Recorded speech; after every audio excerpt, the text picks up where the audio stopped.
उद्देश्य था। देखिए, आज की एमडीए की बैठक में पीछे हम लोगों ने जो प्रस्ताव पारित किए थे, उन प्रस्तावों पर ख़ास तौर से उनकी समीक्षा की गई कि उसमें क्या प्रोग्रेस हुआ है। उसके अलावा यहाँ पर एमडीए की में अभी शॉर्टेज है कर्मचारियों की, ख़ास तौर से एक्सपर्ट्स की। उस शॉर्टेज से निपटने के लिए हमें क्या-क्या ज़रूरतें हैं, किस तरीके के विशेषज्ञों की, उसको आउटसोर्सिंग से हायर करने का निर्णय लिया गया। और फील्ड में इंस्पेक्शन के लिए भी हम आउटसोर्सिंग के ही एक्सपर्ट्स लगाएंगे। इससे लोगों की शिकायतें भी दूर होंगी, क्योंकि यहाँ के जो रेगुलर कर्मचारी रहते हैं, बार बार ये वसूली की शिकायत आती है। अगर कॉन्ट्रैक्ट बेसिस पर कोई एम्प्लॉई है और एक्सपर्ट है, अगर उसकी शिकायत आती है तो कॉन्ट्रैक्चुअल चूँकि होगा, तुरंत उसको हम हटा भी सकते हैं जांच करके, कोई लंबी प्रक्रिया नहीं रहेगी। और दूसरी बात ये है कि उससे ये उम्मीद रहेगी कि तकनीकी तौर पर हमें ज़्यादा बेहतर सूचना दे सकेगा। आज इसी को दृष्टिगत रखते हुए हमने एमडीए की वेबसाइट भी लॉन्च की है, और वो 1 सप्ताह बाद लोगों को सुलभ हो जाएगी। एमडीए की वेबसाइट पारदर्शिता के लिए ख़ास तौर पर और लोगों की सुगमता के लिए, कोई भी कहीं पे भी बैठ के पैसे जमा करा सकेगा अपने नक्शे का, जो अगर उसने जमा किया है, जमा करने के साथ-साथ उस नक्शे की क्या प्रोग्रेस है ये भी देख सकेगा, कमी क्या हुई ये भी कर सकेगा, दुरुस्त करके तुरंत दे सकेगा। एक तो काम में तेज़ी आएगी, दूसरे अगर जैसे बार-बार लोगों की शिकायत आती है कि एक रजिस्ट्री के लिए ही लोग दौड़ा रहे हैं, तो रजिस्ट्री के लिए भी वहाँ अप्लाई कर सकेगा और हम यहाँ पे बैठे-बैठे देख सकेंगे कि किसी एक व्यक्ति को अपना कार्य पूरा करने में कितना समय लगा। ये वेबसाइट बताती रहेगी।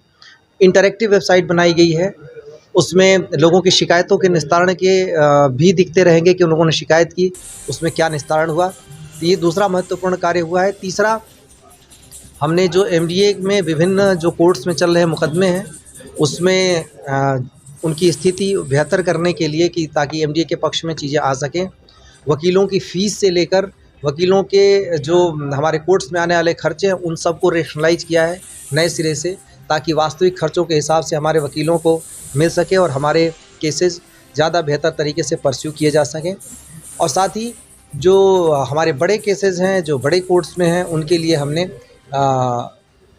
एक ऐसा जो वकील हायर करने का कि जो कि समय से हमें उन केसेस को का डिस्पोजल करा सके, इन सब पे निर्णय लिया है।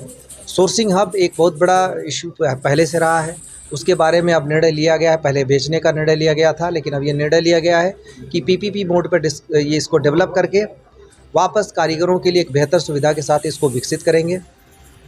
एक्विजिशन का काम बड़ी तेज़ी से चल रहा है। हमारे गोविंदपुरम परियोजना में 80% के करीब भूमि एक्वायर हो गई है, जो अब योजना को लॉन्च करने के लिए पर्याप्त है।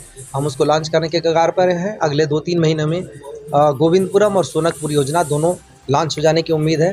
और शिवालिक योजना में बड़ी तेज़ी से इधर 1 महीने के अंदर भूमि की खरीद में प्रगति आई है, लोगों का बहुत सहयोग मिल रहा है और हम बहुत जल्दी एक्विजिशन नए टाउनशिप एमडीए डेवलप करने में कामयाब रहेगा और साथ ही नई सुविधाएं भी विकसित करेगा।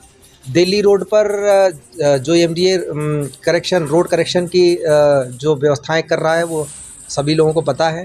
रामपुर के की तरफ से आने वाले 0 पॉइंट से लेकर काशीपुर तिराहे और आगे नगर निगम की सीमा तक, वहाँ तक एमडीए डेवलप कर रहा है। वहाँ पे वेंडिंग जोन क्रिएट करने का प्लान है, उस पर कार्य चल रहा है। पार्किंग जोन क्रिएट किए जाएंगे, लोगों के लिए सुविधाएं विकसित की जाएंगी। और हमारा जो उद्देश्य है, टारगेट है, ये है कि जितने भी वेंडर्स हैं जो सड़क के किनारे बैठते हैं, उनको हम कियोस्क दे सकें सस्ते दर पर, बेहतर तरीके से, जिसके एक नॉमिनल रेट पर उनको हम वहाँ पे बसा सकें।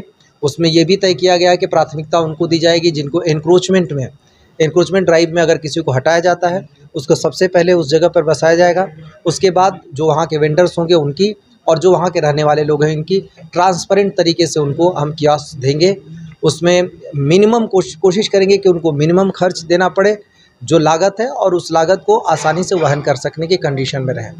इसके अलावा जो जन सुविधाएं विकसित करने के क्षेत्र में, चाहे नया मुरादाबाद में रोड जो चौराहों के व्यवस्थीकरण, या फिर ट्रैफिक इंडिकेटर्स लगाने की, रोड के इंडिकेटर्स लगाने की बात हो, या फिर जो नया क्षेत्र विकसित हो रहा है वहाँ पे जो अवस्थापना सुविधाओं के विकास की बात हो रही है, इन सब पे भी आज निर्णय हुआ है।